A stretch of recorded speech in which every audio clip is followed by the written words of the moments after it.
शुरू करते हैं द डबल ड्रामे का एपिसोड नंबर 18। तो एपिसोड 18 की स्टार्टिंग में हम देखते हैं ड्यूक्सू से जियांगली मिलने आई होती है। तो ड्यूक्सू कहते हैं कि ये परिवार में काफी ज्यादा अच्छा माहौल है, वहाँ पे सभी लोग पार्टी वार्टी कर रहे हैं, तो आप यहाँ पे मेरे पास क्या कर रही हैं। जियांगली कहती है कि ये परिवार से क्या लेना देना, उनका जो परेशानी था वो हल हो गया, अब मुझे आपसे कुछ काम है। तो यहाँ पे ड्यूक्सू कहते हैं कि बताइए आपको कैसे आना हुआ, और लीजिए आप थोड़ा सा दारू पी लीजिए। तो जियांगली कहती है कि इसका क्या मतलब है। तो ड्यूक्सू कहते हैं मुझे ऐसा लगता है कि आप मुझसे यहाँ पे कुछ कहने के लिए आई हैं, लेकिन आप शायद कह नहीं पाएंगे, आपको थोड़ी सी नशे की जरूरत होगी तो आप पी लीजिए। तो जियांगली कहती है पीने के बाद भी अगर मैं ना चाहूँ तो आपको कुछ भी नहीं बता सकती। जिसके बाद से जियांगली कहती है कि वैसे ड्यूक्सू मैं आपसे पूछना चाहती हूँ कि अतीत में मामलों को आपने कैसे सही किया, मतलब अतीत में मामलों को कैसे सुलझाया है। तो यहाँ पे ड्यूक्सू कहते हैं वैसे अब ऐसा लगता है कि शायद आपको मेरी जरूरत नहीं है। जियांगली कहती है नहीं ऐसी बात नहीं है, मैं तो बस आपसे ये कहने के लिए आई हूँ कि जब हम ड्यूक निवास में थे तो आप मुझसे बहुत सारे सवालात कर रहे थे और आपको मैं आपके सवालों के जवाब नहीं मिले थे, तो मैं चाहती हूँ कि आप अपना सवाल यहाँ पे पूछ लें मुझसे। ड्यूक्सू कहते हैं कि मुझे नहीं लगता कि आप मेरे सवालों के जवाब दे पाएंगी। तो जियांगली कहती है कि बस थोड़ा सा दबाव के बाद इंसान हर सवाल का जवाब दे देता है। तो ड्यूक्सू कहते हैं अच्छा अगर मैंने ऐसा किया, आपके पास दबाव डाला, तो आप भविष्य में क्या करेंगी, मेरे ऊपर आरोप लगा देंगी कि मैंने एक कुलीन महिला के ऊपर दबाव डाला। जियांगली कहती है आप आजमा सकते हैं, मतलब अपना सवाल पूछ सकते हैं। जिसके वजह से ड्यूक्सू कहते हैं कि ठीक है तो फिर बताओ तुम्हारा उपनाम क्या है। तो वो कहती है कि मेरा कोई उपनाम नहीं है। तो कहते हैं आपका नाम क्या है। वो कहती है मेरा कोई नाम नहीं है। वो कहते हैं कि आप कहाँ से हो। तो वो कहती है मैं किंचन पर्वत की एक भटकती हुई आत्मा हूँ। तो ड्यूक्सू कहते हैं अच्छा। वो कहती है कि मैं जियांगली नहीं हूँ। तो वो कहते हैं कि ये छोड़ो भी, मैं ये पहले से जानता हूँ। मैं तुम्हें आज पसंद का पाव खिलाता हूँ, इस पाव को खाकर देखो, वो बहुत ही ज्यादा रसीली है, स्वादिष्ट है वगैरह वगैरह। तो यहाँ पे जियांगली कहती है इसे तो देखकर मेरे मुंह में पानी आ गया और उठाकर उसे खाने लगती है। कहती है कि ये ना बहुत ही ज्यादा आनंदित कर देने वाला है। जिसके बाद से ड्यूक्सू कहते हैं कि मुझे पता है कि तुम जियांगली नहीं हो, तुम बस एक सन की तेंदुआ बिल्ली हो। तो यहाँ पे जियांगली कहती है कि आप बहुत ज्यादा सन की हैं। तो वो कहते हैं कि मुझे फर्क नहीं पड़ता कि लोग मेरे बारे में क्या सोचते हैं या कैसी आलोचनाएं करते हैं, मुझे बस फर्क इस बात से पड़ता है कि मैं कौन हूँ, मैं क्या हूँ, बस इस बात से मैं खुद को जानता हूँ, मैं किसी और के बारे में सोचने की हिमाकत नहीं कर सकता। जियांगली कहती है देखिए ना चांद कितना ज्यादा दिखाई दे रहा है आज की रात को, और वो निकल के बाहर चली जाती है चांद को देखने के लिए, जहाँ पे ड्यूक्सू भी इसके पीछे पीछे जाते हैं। जियांगली कहती है कि आप ऐसे लोगों के बारे में क्या सोचते हैं जो कि अपने बुरी यादों को संजो के रखते हैं। ड्यूक्सू कहते हैं कि वो मूर्ख है। तो जियांगली कहती है अच्छा। जिसके बाद से ड्यूक्सू कहते हैं फर्क नहीं पड़ता कि कौन क्या सोचता है। जियांगली आप बिल्कुल भी बुरे नहीं हो और मूर्ख नहीं हो, क्योंकि आपने आगे बढ़ने के लिए किसी को नहीं रौंदा है, बल्कि आप उस जगह से निकल के आई हैं जहाँ पे तो हर कोई दम तोड़ देता। आप उस जगह से निकल के इस चीज की हिम्मत करने के लिए आई हैं कि आपके साथ क्या बुरा हुआ, आपके साथ किसने गलत किया है, न्याय मांगने के लिए आई हैं। ये बहुत बड़ी बात है। जिसके बाद से जियांगली कहती है कि काफी रात हो चुकी है। तो ड्यूक्सू कहते हैं कि ठीक है घर जाओ, जाकर आराम करो। जियांगली कहती है पर वो मेरा घर नहीं है। तो ड्यूक्सू समझाते हैं कि देखो जियांगली, अगर कोई व्यक्ति, आप एक बुरी आत्मा है जो कि भटक रहे हैं इधर उधर, तो आप जल्दी जल के राख हो जाएंगे। इससे अच्छा है कि आप अपनी आत्मा को शांत रहे, मतलब शांति से घर जाइए, आराम कीजिए। जियांगली और ड्यूक्सू दोनों एक दूसरे की आंखों में देखते हैं बातें करने के बाद। जिसके बाद से आगे का सीन हम देखते हैं निवास का, जहाँ पे जियांगली बाथटब में लेटी लेटी ड्यूक्सू के बारे में सोच रही होती है, उनके साथ बिताए हुए हर एक पल को याद करती है, कैसे जियांगली उनके साथ खुश रहा करती थी, आज ड्यूक्सू ने उसे कैसे प्यार से समझाया, वो ड्यूक्सू के साथ कैसे कैसे पल बिताई है। दूसरी तरफ हम ड्यूक्सू को देखते हैं जो कि पानी में अपने बॉडी का नुमाइश करते हुए तलवारबाजी कर रहे होते हैं। नुमाइश ही कर रहे है तो बॉडी किसी लायक नहीं। यहाँ पे जियांगली ड्यूक्सू के बारे में सोच रही होती है और फिर सोचती है कि ड्यूक्सू आपको क्या लगता है कि कोई व्यक्ति सिर्फ बुरे यादों को अपने मन में बसाए रखता है। यहाँ पे ड्यूक्सू अपना तलवारबाजी कर रहे होते हैं, मतलब हाँ अपने बॉडी का नुमाइश कर रहे होते हैं और क्या। हाँ तो देखा जाए तो इन दोनों को एक दूसरे से प्यार तो हो चुका है, अब इकरार और इजहार कब होगा बाद में देखेंगे। आगे की सीन में हम देखते हैं, सीन में जियांगली बैठे बैठे चाय पी रही होती है, मंद मंद मुस्कान ले रही होती है। जहाँ पे यहाँ पे टोंग आती है, उनसे बताती है कि एक आदमी आया है जो कि आपसे कह रहा है कि एक महिला ने जिसने आपको अपने घर पे बुलाया है मिलने के लिए। जियांगली पूछती है कौन, किसने बुलाया है। तो वो बताती है क्योंग जी ने। जिसके बाद से जियांगली वहाँ से निकल जाती है। क्योंग जी के घर के पास पहुंचती है तो डॉक्टर पूछता है कि आप क्योंग जी को देखने के लिए आई हैं। जियांगली कहती है हाँ। तो डॉक्टर कहता है कि ठीक है उसकी दवाई पक चुकी है, आप जाकर उसे पीने के लिए कहिएगा। ये डॉक्टर से पूछती है कि उसे क्या हुआ है। डॉक्टर कुछ नहीं बताते, चले जाते हैं। जियांगली टोंग को वहीं बाहर पे खड़ी करके चली जाती है अंदर मिलने के लिए। क्योंग जी से मिलती है, उसे जगाती है। तो क्योंग जी जब उठती है तो हम देखते हैं कि इसकी हालत बहुत ही ज्यादा बुरी होती है। जियांगली पूछती है कि तुम्हें क्या हुआ, तुम्हारी ऐसी हालत कैसे हो गई। वो कहती है कि आप पानी पीजिए, मैं उठकर आपको पानी नहीं पिला सकती, वैसे मैंने आपको यहाँ पे बुलाया था कुछ बताने के लिए। वो कहती है क्या हुआ, कुछ खबर है क्या। वो कहती है कि हाँ मैं आपको बताना तो चाहती हूँ, लेकिन मुझे ऐसा लगता है कि शायद आप किसी काम की नहीं है, आप शायद मजाक कर रही हैं ना, मतलब आप जो परिवार से नहीं है, जिस परिवार के बारे में जांच करने के लिए आपने कहा था, वो सब सिर्फ खेल के लिए था ना, आप मानव जीवन ये सब सिर्फ खेल रही है। तो जियांगली कहती है ऐसी कोई बात नहीं है, अगर ऐसा होता तो मैं ऐसी भद्दी सी मजाक नहीं करती, मुझे मेरे पास खेलने के लिए और भी बहुत कुछ है। जिसके बाद से क्योंग जी कहती है कि मैं आपको बताती हूँ कि कुछ साल पहले जो बाढ़ आई थी उसमें बहुत लोगों की मृत्यु हो गई थी, लेकिन अगर आप जांच करने के लिए जाएंगी तो आपके ये नए कपड़े जो आप पहनती हैं वो सारे गंदे हो जाएंगे। वो कहती है मुझे इसकी कोई परवाह नहीं है, बस तुम मुझे बताओ जो जानती हो। तो यहाँ पे क्यों यांग जी बताती है कि आपको पता है मजिस्ट्रेट जू जो है उनकी मृत्यु नहीं हुई है। जियांगली तो उसकी आंखों में आंसू आ जाते हैं, कहते क्या कह रही हो तुम। वो कहती है कि हाँ, कुछ दिन पहले हमारे वेश्यालय में एक मजिस्ट्रेट फैंग आए थे, जिन्होंने वहाँ आते ही एक लड़की की मांग की जिसका नाम क्यू ई जू है।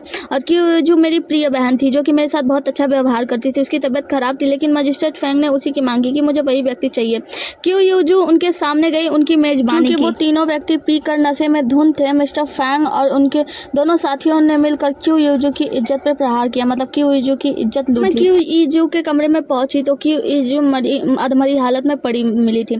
मैं उसके कमरे में गई, मुझे बहुत गुस्सा आया। मैंने कहा कि मैं मिस्टर फैंग के खिलाफ गवाही दूंगी, लेकिन यहाँ पे क्यू ई जू ने मुझे ये कह के रोक लिया कि मत जाओ, क्योंकि मुझे अपने माँ की बीमारी के लिए और भी सारे पैसे जुटाने, अगर ऐसा कुछ हो गया तो शायद मुझे पैसे नहीं मिलेंगे। इतना कहकर उसने मुझे रोक लिया। और 2 दिन पहले वो फिर से मजिस्ट्रेट फैंग हमारी वेश्यालय में आए थे। यहाँ पे लड़कियां सभी उनके पास जाने से डर रही थी। सभी को कहा गया कि लॉटरी निकलेगी जिसके नाम की वही जाएगा, लेकिन मैं उन सबको रोककर खुद चली गई। मैं जब वहाँ पे गई तो उन तीनों ने मिलकर मेरे साथ भी वही दुष्कर्म किया। मैं बस आपसे ये चाहती हूँ कि आप न्याय करो। मैं उससे बस इतना पता लगा पाई हूँ कि मिस्टर जू फांसी की सजा तो सुनाई गई थी लेकिन उन्हें फांसी दी नहीं गई है। 6 महीने बाद अब उनके फांसी की समय नजदीक आ गई है, तो अब शायद उन्हें फांसी देने का समय आ गया है, उन्हें फांसी दिया जाएगा। जिसकी वजह से जियांगली उसके हाथ के छोटों को देखती है तो वो कहती है कि नहीं, ये सब ठीक है, मैं बस चाहती हूँ जो हुआ यांग को न्याय मिले। आप जाओ और न्याय करो, मैं बस न्याय की मांग करती हूँ।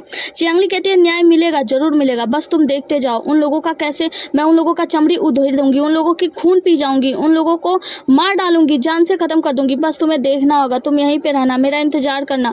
मैं जानती हूँ कि तुम्हारी हालात ठीक नहीं है, तुम दवाई खाओ, ठीक हो जाओ, बस तुम्हें देखना होगा। मैं चाहती हूँ कि तुम देखो कि न्याय कैसे होगा, उन लोगों को कैसे सजा मिलेगी। क्यों जियांग कहती है कि आपको पता है जो परिवार बहुत ही ज्यादा भाग्यशाली है कि उसकी आपके जैसी अच्छी दोस्त है। वो कहती है कि मैं बहुत ज्यादा भाग्यशाली हूँ कि मैं आपसे मिली, मैं चाहती हूँ कि आप बस न्याय करो। उसके बाद से वही बॉक्स देती है जो कि उसके प्रेमी ने दिया था।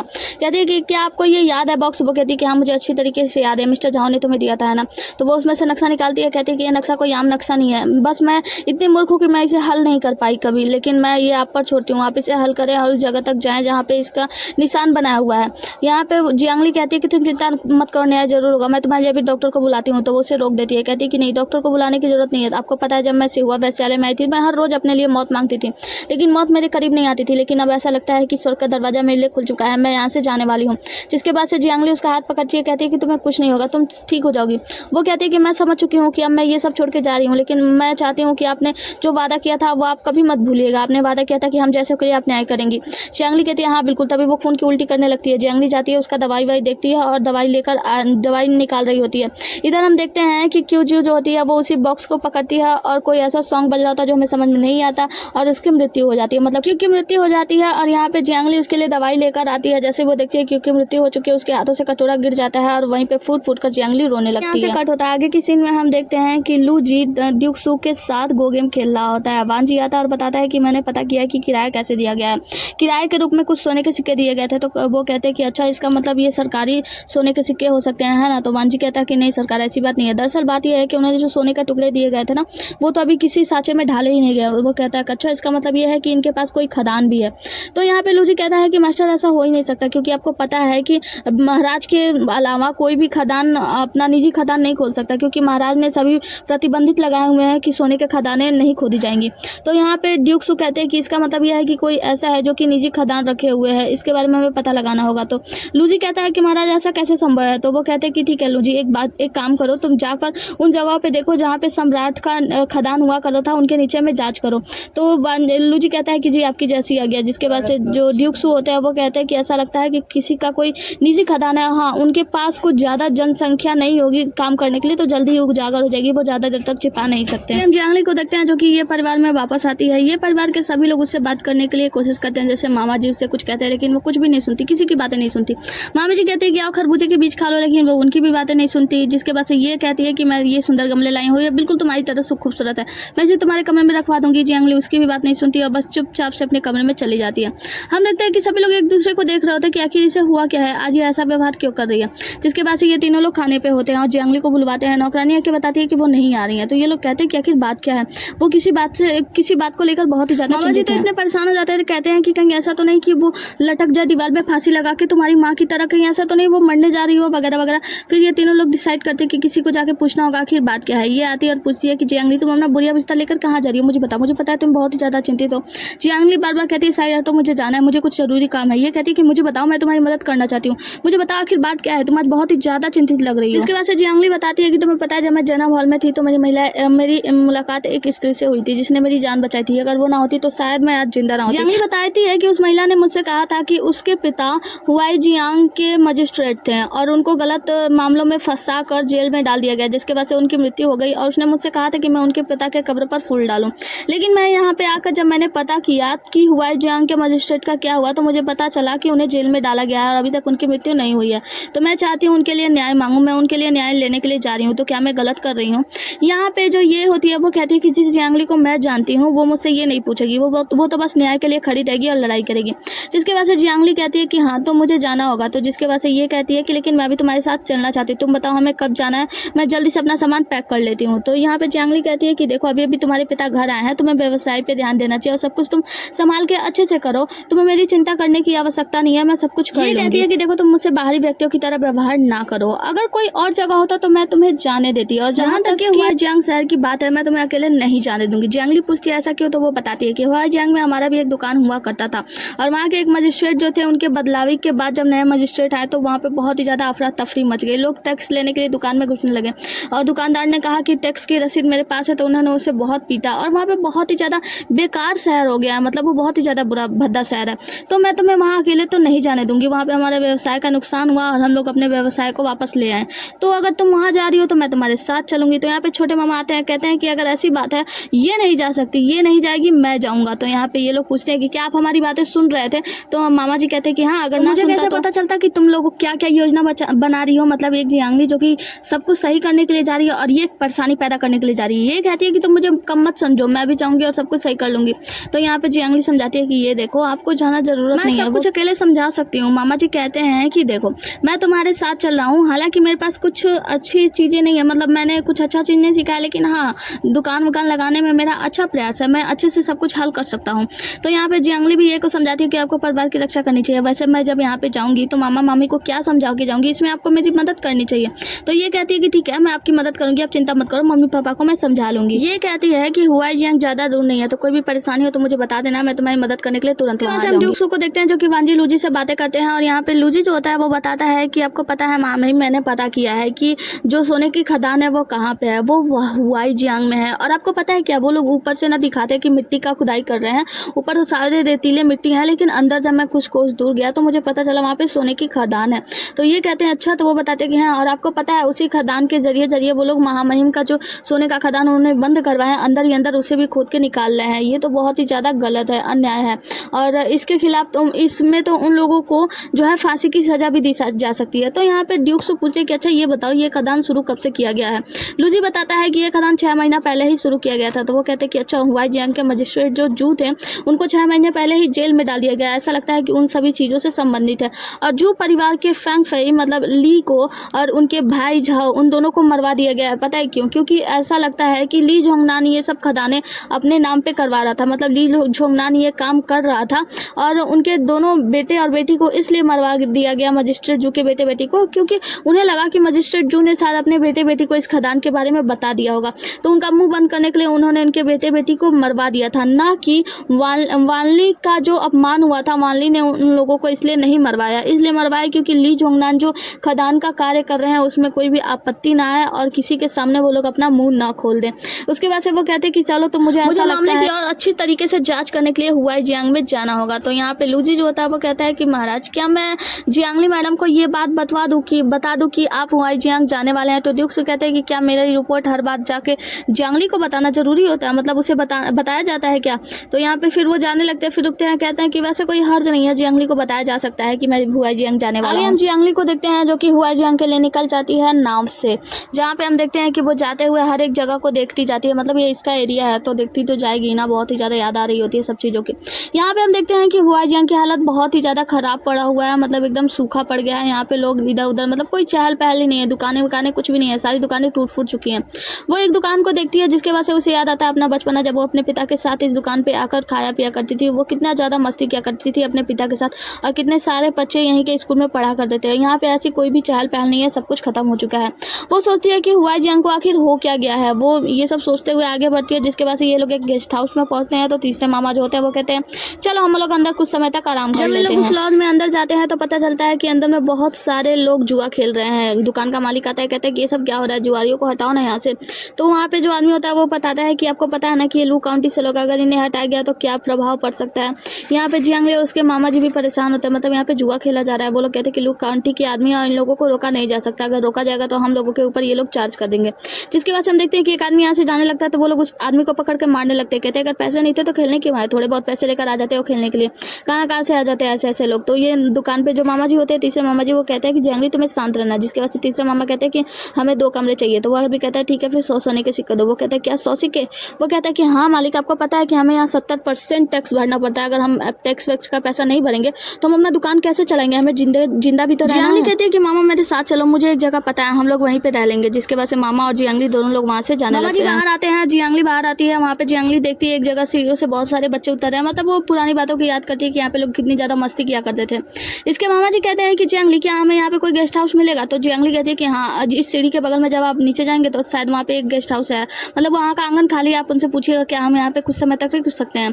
मामा जी कहते हैं लेकिन तुम्हें कैसे पता? वो कहती है कि मैंने अनुमान लगाया। तो मामा जी से कहते हैं कि चलो मेरे साथ सुन चल के पता करते हैं कि वहाँ पे कोई जगह खाली है रहने के लिए नहीं। जिसके बाद से जियांगली जाती है अपने घर की तरफ और वहाँ पे जाके देखती है तो मजिस्ट्रेट के द्वारा वहाँ पे सील लगाया हुआ होता है।